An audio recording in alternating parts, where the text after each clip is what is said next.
नमस्कार, पंचनामा न्यूज साठी मी संतोषी जगदाळे आपल्या सर्वांचे स्वागत करीत आहे। आपण पाहत आहात पंचनामा न्यूज। पंचनामा जेव्हा कळेल निकाल नव्हे न्याय मिळेल। आपण पाहूया सविस्तर बातमी। मल्हारपेठ कोरोना विलगीकरण केंद्रात मनोरंजन, सामाजिक कार्यक्रम व स्नेहभोजन यांचे आयोजन। मल्हारपेठ येथील श्री संत तुकाराम कोरोना विलगीकरण कक्षातील रुग्णांसाठी ग्रामकृती समिती, व्यापारी, विविध संस्थांतर्फे तसेच विविध सामाजिक व मनोरंजन कार्यक्रम घेण्यात आले। कोरोना रुग्णांचे मनोबल खंबीर व्हावे, मानसिक संतुलन ढळू नये तसेच या विलगीकरण केंद्रातील सर्व रुग्ण आनंदात राहावेत या उद्देशाने हे उपक्रम घेण्यात आले। कोरोनाच्या पार्श्वभूमीवर सर्व नियमांचे काटेकोरपणे पालनही करण्यात आले।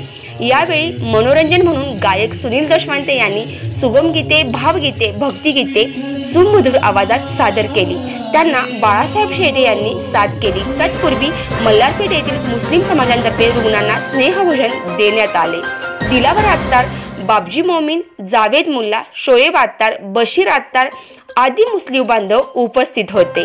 प्रारंभी मल्हारपेठचे वैद्यकीय अधिकारी व नोडल अधिकारी डॉक्टर सोहेल शिकरगार यांच्या पथकाने सर्व रुग्णांची आरोग्य तपासणी केली। यावेळी हर्षद कदम, निलेश चव्हाण, शंकर सेडगे, सुरेश पानसकर, समीर कदम, बाळासाहेब शेटे, नवनाथ चिंचकर, योगेश हिरवे, विकास डिगे आदी मान्यवर उपस्थित होते।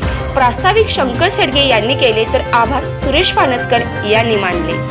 मल्हारपेठ प्रतिनिधी दादासाहेब पवारसह पंचनामा न्यूज संतोषी जगदाळे।